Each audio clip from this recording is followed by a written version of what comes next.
people are wishful thinkers, but they hate to take the steps, or they take the steps and it's hard. Change is hard, and people come to a certain point, they break. So everything is making up your mind mentally and not giving up, but also physically pushing through your hardship, when it hurts. Everybody, welcome to Impact Theory. Our goal with this show and company is to introduce you to the people and ideas that will help you actually execute on your dreams.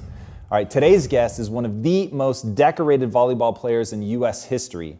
His rise to prominence, however, was deeply improbable. He grew up hard in communist-controlled Albania, and even though his father was a volleyball coach, there was very little opportunity in their homeland.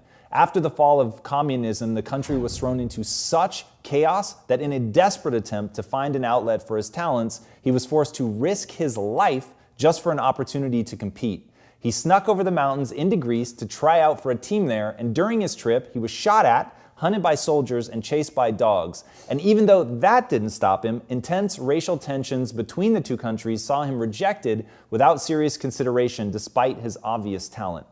Devastated, he made his way back home, and realizing that bigger opportunities lay elsewhere, he and his family fled to the US not long after. Once in America, he began to flourish and quickly made a name for himself on the volleyball court, ultimately being offered a full-ride scholarship to USC. He was a starting player there for the nationally ranked team all 4 years he was there, and set a number of school records, including 164 career aces. He was a two-time All-American, and his senior year, he was named the AVCA National Player of the Year. Following graduation, he played professionally in both Poland and Italy and was a member of the U.S. national team for 12 straight years. He played as a captain in 2 different Olympic Games, and as a professional player, he led his team to victory in the prestigious Italian Cup. So please, help me in welcoming the 2012 U.S. Men's Most Valuable Volleyball Player, Donald Suxho. Good, man. Thank you for having me. Good, thanks for being here, man. Glad to be here. Thank you. Appreciate it. So you're one of the rare people that I've gotten to know ahead of time, gotten a chance to sit down and pick your brain and hear a little bit about your story. It is insanity. It's literally insane. And I wore this shirt in your honor because your life is the answer to the question, no bullshit, what would it take? That's good. So first of all, tell me what it was like growing up in communist Albania. Growing up, as a young kid, it was beautiful. We didn't know anything else. We had a great family, great sports. It was very quiet. There was no crime. It was clean. The only thing that I noticed being young, we were always hungry. Food was scarce, and I didn't know why. I didn't know why my parents didn't have enough food, but we were happy. We were running around the neighborhoods, playing sports, hiking on the weekends, and going to school, having a ton of different friends. But every time my dad used to wake me up, early in the morning at 4:35 to go buy food, and that to me sounded really strange. Why we have to get food so early? And I realized that afternoons when we go to the same store, there's no food left, and I'd watch my dad just give me his ration of food, his cup of water or tea or steak we had once a week to me because he knew I was growing, to me and my brother. So that was really strange. And what I remember too growing up there was one way of thinking.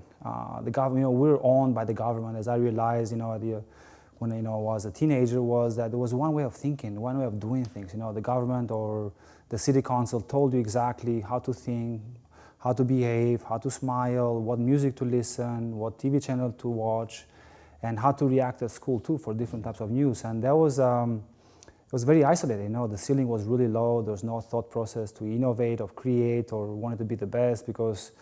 If you went against the government rules, then you'd be thrown in jail, or your parents would go to jail. So it was very surreal, to not have dreams. So growing up, we had no toys, no cartoons. We had one TV channel, one music channel. Everything was made in Albania, from Albanians, by Albanians. Didn't know the outside world at all. And we had one pair of shoes or one outfit a year that the government would give us, or my parents would buy it.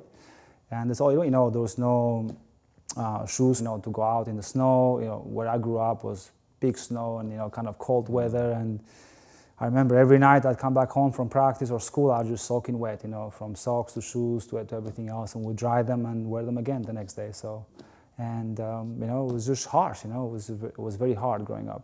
What was it like when you finally come out from under that and you start to have dreams and you start to think like, whoa, my life could be more than this?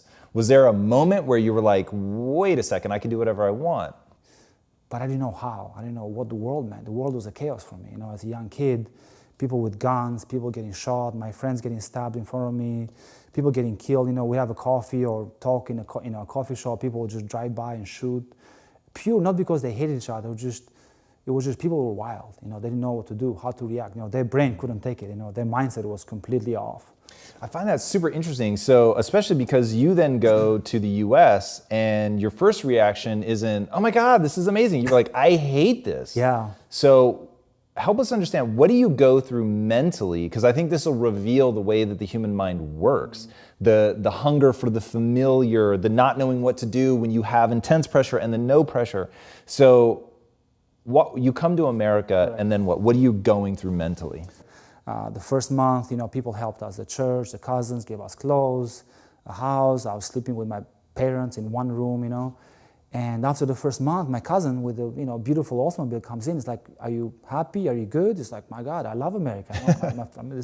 This is awesome. He said, okay, well, tomorrow you're going to work. I'm like, work?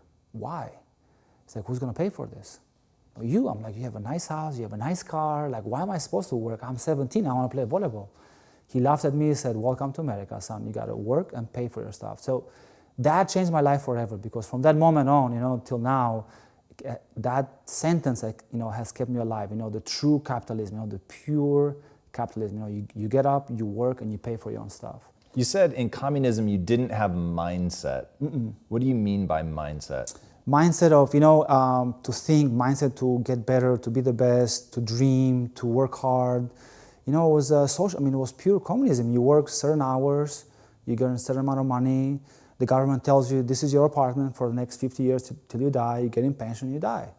So you come to America, you end up doing extraordinarily well. What is the mindset that you begin to build that allows you to have that kind of extraordinary success? Once I saw you, right, let's say like I saw Tom having a nice car, or seeing like all these kids have cars and a girlfriend and flowers and prom, and I'm like, wait a second, like why you have that and I don't? And I started asking this question to these people, and I realized how their process was. I started learning the American mindset. And that's when I started detaching myself from being Albanian to becoming American. I made a pact to myself. I said, if I want to be successful in America, I got to be American.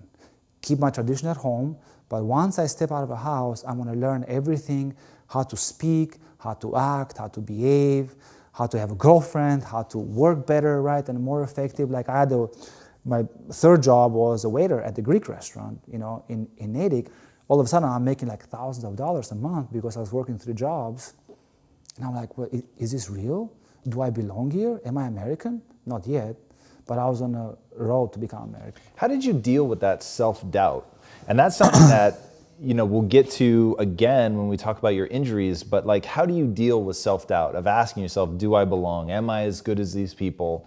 How do you overcome that?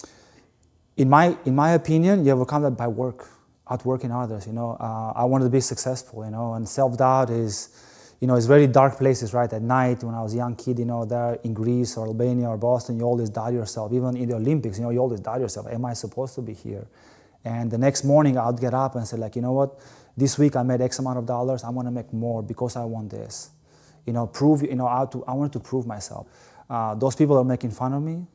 Those people that cut me, those people that told me I'll never make it, I'd use that and get up in the morning and outwork everybody else around me. Once I saw the opportunities, I said, there's no way you're going to beat me. You might be better than me now, but I'll just pure outwork, pure get up and outwork you day in and day out.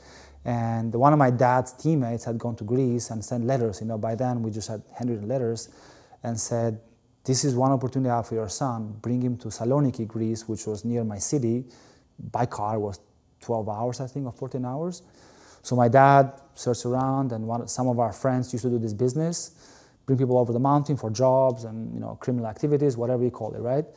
And they said, son, this is it. We have no future here. There's nothing, there's no money, there's no rule of law, there's nothing. What are you going to do? Play volleyball? No, nobody was playing sports, right? He said, you got to go. So we had guns and people were chasing us, and it took us, I don't know, we left at 6 p.m. We got in like at 7 a.m. I think, or 8 a.m. I don't remember the time, but it was sun. And as we go over the mountains and we see like this black Mercedes. It was a beautiful Mercedes, which was crazy. This massive, big Mercedes. And then I do the math and I look around, I'm like, holy crap, we got like 12 people, where are they gonna fit? So my body was smart, he knew, it's like, go first, they go in first in the car. So they put 3 people in the front seat, about 6 people on the back, and the rest was in the trunk. Whoa. Yeah, I mean, that was the way to go in. And then it was like a 5-hour drive, and the same thing, because we're immigrants, as we drive, there's police, and it was like duck, so would you go like this, duck and get up the whole time, 5 hours, 3 people here. This guy was like just flying on the freeway and drops us off in the middle of Saloniki in this city, and I was like, oh, sweet, here I am. And my cousin picked me up, my dad's friend picked me up, and then I go try out for the weekend. It's so crazy. So before the camera started rolling, you and I were talking about, what does success demand? And you said it demands everything. Everything. So A, what do you mean by that? And then B, so many people set out to be the best. Why did you actually pull it off? Like, what is it about you, your mindset, your work ethic? Like, what is it that allowed you to see that through? It takes everything, and what is everything is your mind and your body. People are wishful thinkers. I want to be the best, I want to be rich, I want to lose weight, whatever that, the wishful thinking is, but they hate to take the steps, or they take the steps and it's hard. Change is hard, changing your body, changing your mind is very hard, and people stop. And people comes to a certain point, they break. For me, at young age, I created this, really massive amount of discipline, And also, at a young age, we were pushed so hard physically, and also mentally from the government. And that's why, like, when I walked that walk to Greece, I had all this, sacrifice that I've done, and I was like, that is my gold medal there. I'm gonna go for it. My mind, I wasn't scared. My body was pushing, right? I was running and I was sweating, I was scared, but I was like, it doesn't matter, I'm gonna go for it. So everything is making up your mind mentally and not giving up, but also physically pushing through your hardship, when it hurts. Now, it's incredible, and what it did for your career obviously is immense. Where it gets really interesting, though, is so you obviously smash records at USC, become one of the most decorated players the school's ever put out, and then you go and you play in the Olympics, and you guys do well, but you don't make it all the way, and then moving into Beijing, like a year out or 6 months out or something, you rupture your Achilles. Correct. Talk to me about that. What happens to your mindset through all of that? Correct. Yeah. So to be in the Olympic team is, it's the most amazing thing for me as a human being, right? Especially coming from Albania. So making that team and representing USA, the country that first I hate and second I love to death, was an achievement that I'll, forever cherish, right? But to be an Olympian, right? You spend 4 years for 2 weeks, or maybe 1 week, because you might lose and get out. So it's a crazy workforce and discipline and mindset, right? So to be able to play in Greece and then go have a chance to go to China, I was blown away by my ability, right? When you call about self-doubt, I'm like, there's no self-doubt then. I'm like, man, now I'm the man, So I was the captain, I was at the peak of my career. We just lost in Athens, and as a group, we're a young group that joined the team in 2000. We were young in Athens, and then we made a pact to ourselves that we're going to win gold in China. We actually made a plan, how, when, why, right? And we went to work, and slowly, build that foundation. And in 2007, I was in Italy playing for the best team. I was the captain, making a ton of money, and then I turned, and then my Achilles snapped. I fall down in tremendous pain because there's 2 ways to rupture the Achilles. One comes out, you can walk and go to the doctor, or the second one is the hardest thing, it snaps in half. So I fall down and I see my foot hanging and I can't move my toes, my toes. So I'm like, I'm trying to and I can't, I'm just crying because there's so much pain and shock.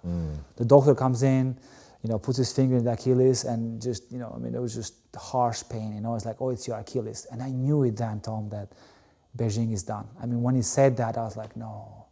And I just burst in tears. I'm like, man, 7 years, to build this, the truly American dream and hardship, it's over. a matter of 1 minute. Well, I want to go back. I want to know more about that process. Okay. So you do the injury. Is there Yep. a moment of self-doubt where you're like, I'm not going to be able to come back from this? My self-doubt was like, I'm done with the USA team.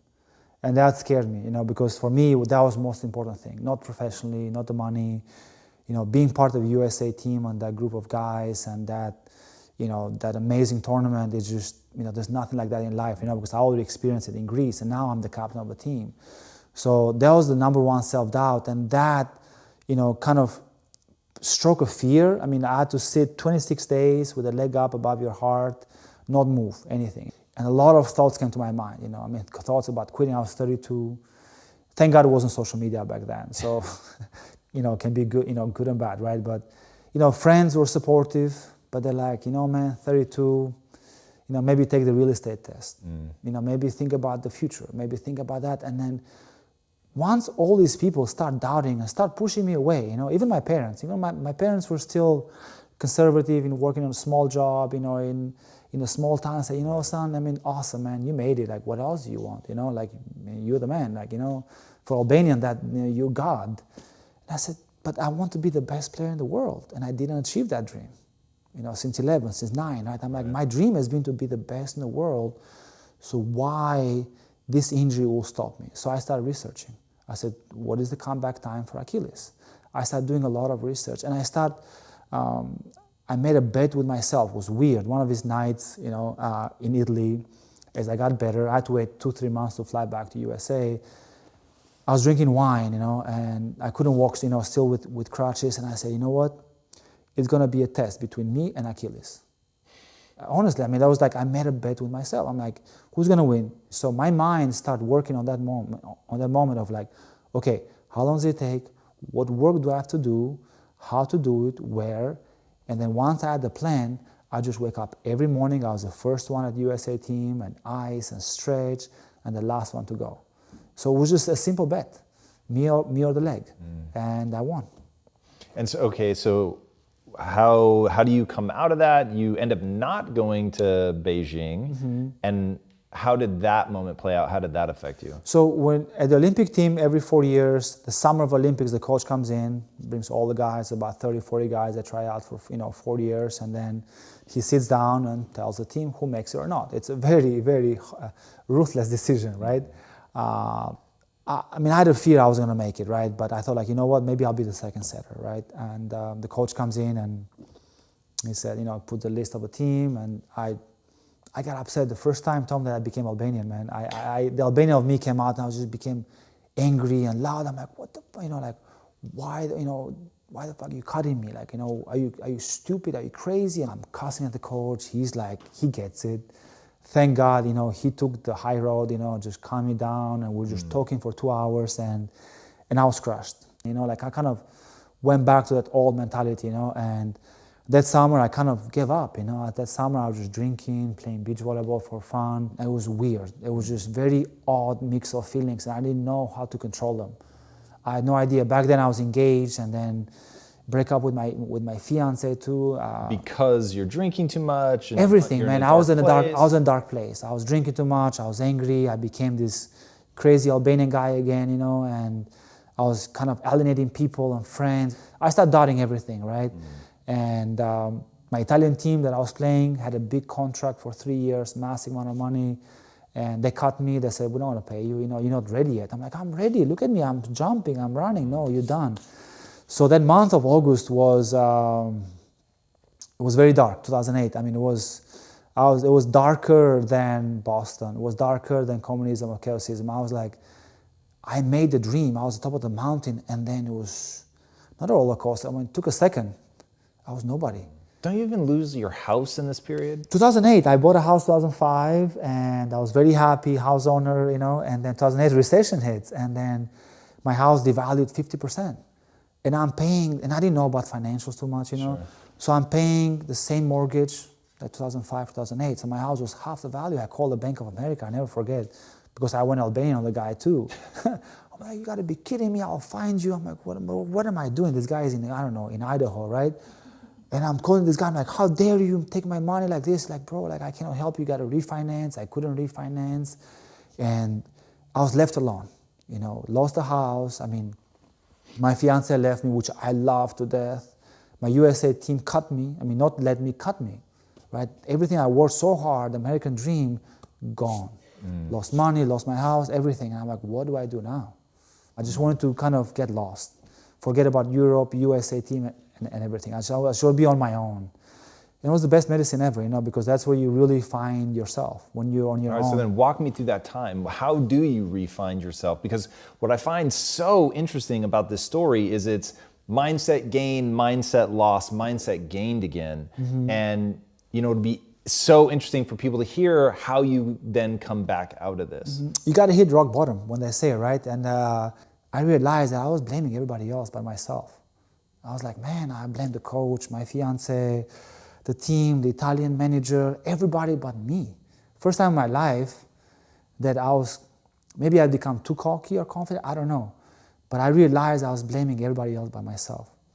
So I made another bet with myself. I said, from this moment on, I'll never allow anybody or anything else to dictate my life. It's gonna be my way.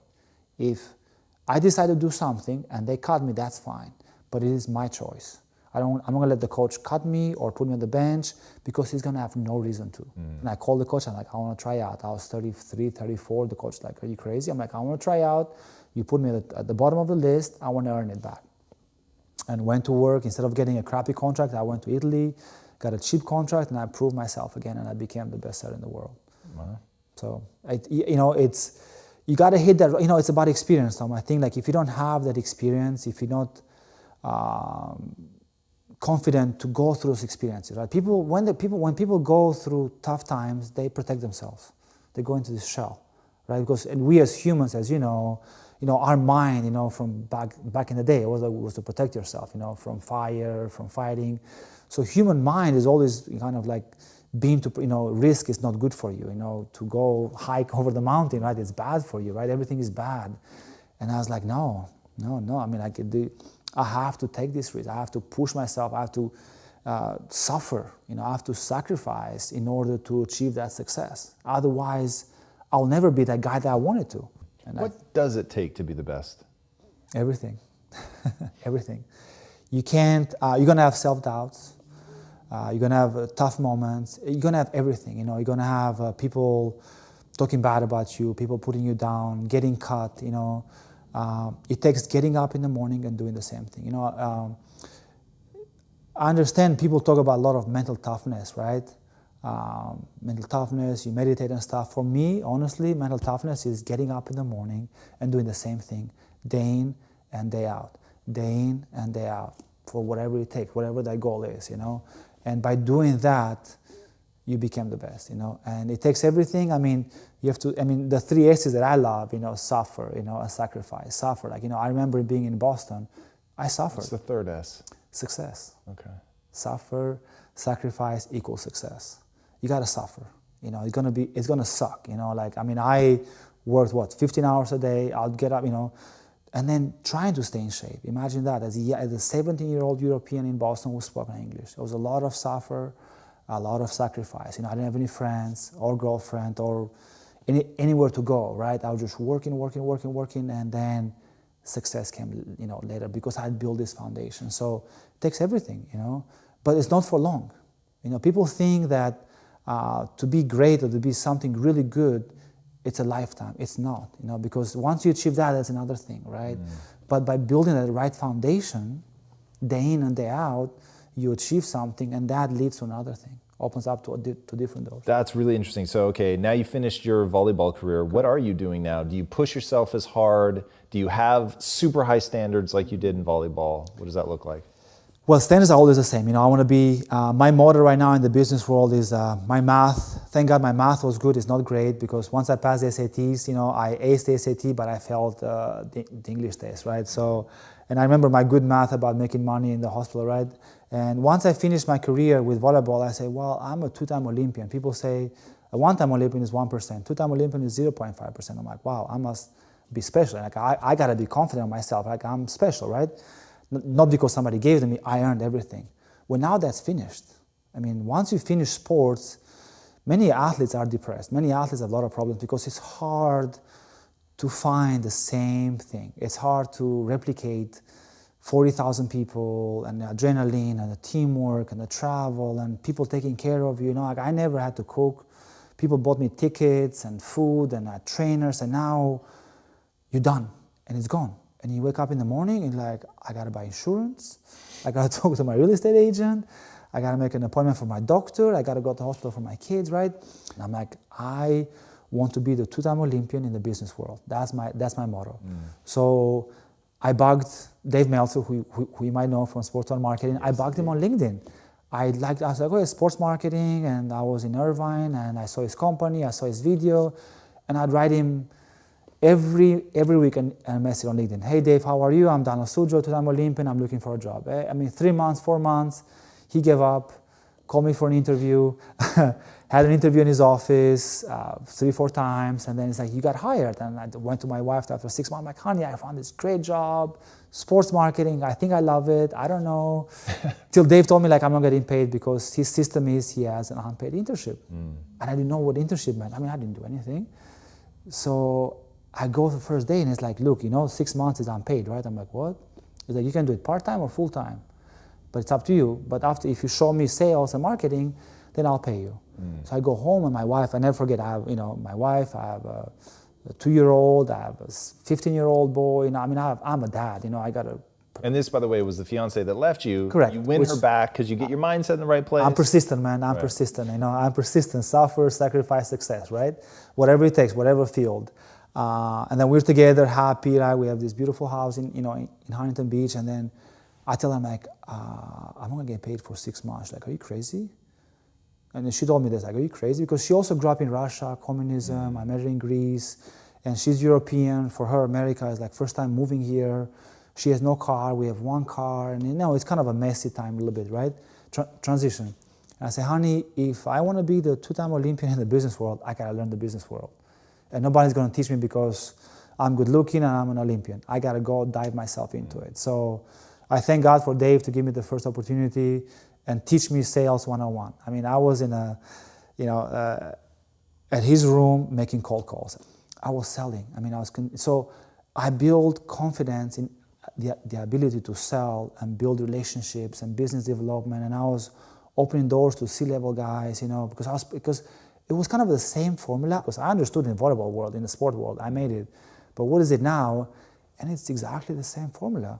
And actually, I feel like in the business world, it's not easier, but it's more accessible. Because actually, in being an athlete, it requires a lot of physical activity, right? Day in, day out, you get injured. Where in the business world, that kind of persistence actually pays off, in bigger terms, and actually being a good person, helping others, and building great relationships. So When you say that it's the same formula, what is the formula? The same mindset. You sacrifice, you suffer for success. What does that mean? Making those cold calls, following up, being a good person, helping others, actually providing value to business, not trying to make the quick buck, grinding it, getting up in the morning. And, I remember that we had a golf tournament with Dave in Scottsdale, and he said, like, we need to find sponsorships. I'm like, okay. So I went on Google and typed companies in Scottsdale, and I got their phone number, start calling and making phone calls when the other guys would go for lunch, or other guys would leave early from the office. At night, I realized that at between 6 to 7 a.m. or 4 to 6 p.m., actually people respond to emails. I'm like, okay, cool. So I'm going to get up in the morning and write a LinkedIn email to the CEO or general manager. So it was the same format as I become an Olympian in the business world, and I use that formula, and now, because I want to be that two-time Olympian in the business world, right? I got to work for myself. I realized, learning about you, impact theory, and, Quest and your story and other people's successful stories. And one of my cousins told me, like, well, if you want to actually make it in America, you got to work for yourself. But that's a scary, scary lesson, man, because that's, not having that stable salary and being a dad and having kids, to provide, it's pretty frightening. But I decided to make the jump, building 2 companies. One is a sports fitness with DJ, and then the other one is English language centers around the world, very innovative, using AVR as a technology. And those are like 2, finally I find my purpose and passion, honestly. Finally, after 40 years, I understand where I belong in the business world. And building them right now, locally and worldwide, so I'm very excited about it. That's really cool. What do you teach your kids about success? First of all, to get up every day and outwork others. Being a great teammate, being a great part of whatever team it is, wherever you are, at school, with your friends, at sports, being a great person around your teammates, and lastly is like don't burn bridges. I told my kids, because I went through a lot of ups and downs, so I burned a few bridges by mistake.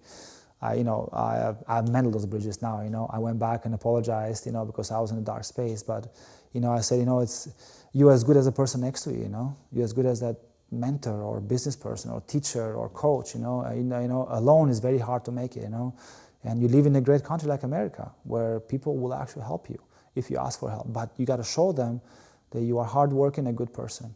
And then success always comes, whatever that is, monetary or passion or whatever that is for you, it always comes if you do that work. But it's not going to come to you, nobody's going to give it to you, and I tell my son who's 17 and thank God he's going to go to USC and play volleyball, I said, just because you're going to go to USC and just because I went there, the coach is not going to keep you on the team. I'm like, what are you doing this weekend? What are you doing on Monday? Are you running? Are you training? Do you have your research? Are you, outworking others? Are you, effectively getting better? And he looks at me, he's like, huh? I'm like, well, if not, you're gonna go to junior college. So it's your choice. So yeah. I love that. All right, before I ask my last question, where can these guys find you online? So, social media, normal, Twitter, Facebook, Instagram, I'm capital at DSuxho, DSUXHO, 7, both. So at DSuxho 7. That's my number for USA team for many years. So. All right, sounds good. My final question, what is the impact that you want to have on the world? Two things, that I found my passion is, health and wellness and English language. Why English language? I want to help immigrants. I'm an immigrant. It was very difficult here to make it. There was a fine line that either I was going dark or I was going to be successful. And I want to be able to spread this message that, when things are hard, when you're in a dark place, there's still light, it's just a matter of, switching your mentality, switching that thought process and continue to work for the right thing, especially, in USA, which is land of immigrants, I want to be able to spread that message and help those people to achieve their American dream, and achieve that either through teaching them English, which is, the #1 language in the world, and we need to, unite through language, so they can thrive in USA and then USA can thrive from them, but also through health and wellness, I want people to be active and healthy because for me, sports was #1 reason that kept me alive through communism, chaosism, and democracy, right? So sports, sports is part of health and wellness, through those two platforms, I want to be able to, motivate people to be active, to be culturally inclusive, to get better jobs, better education, and change that mindset, introduce them to the 3 S's, and it's not scary. Just because they sound scary, they're not scary, It's just the way you look at them. So that's hopefully I'll make the impact, Donald, thank you so much, man. Thank you. That was incredible. Thank you for having me. Guys, this to me is just one of those incredible success stories of starting with absolutely nothing, having to literally climb a mountain to get to the other side only to be rejected, to have to find his way in America, figure out what it's going to take, learn the 3 S's, be willing to suffer and sacrifice in order to make that success come true, and to be outworking everybody. Whenever somebody's narrative, that is the punchline, I totally buy into it because that is really what it takes, and his life is proof of that. But what makes his story so extraordinary is 2008, when he loses everything and he's down on his luck and even his mindset is gone and he doesn't know what he wants to do. He hits rock bottom with the hose in Dubai. I mean, it's such an amazing image. And then for him to claw his way back and to make it back onto the Olympic team, to have to go back to the guy that you were pissed off with and berating and essentially, of his own admission, embarrassing himself in front of him, and getting that chance to say, okay, I'll start at the bottom and I'll work my way back up, and to have the same thing in his relationship and to build it all back up. It really is an incredible story. None of our lives are like this simple one-way trajectory. It is always ups and downs, and it is how you react in the down that is going to define you. And the way that he reacted is so powerful. I hope you guys took as much from that as I did. If you haven't already, be sure to subscribe. And until next time, my friends, be legendary. Take care. Awesome. Thank you, man. Thank you. Hey everybody, thank you so much for watching and being a part of this community. If you haven't already, be sure to subscribe. You're gonna get weekly videos on building a growth mindset, cultivating grit, and unlocking your full potential.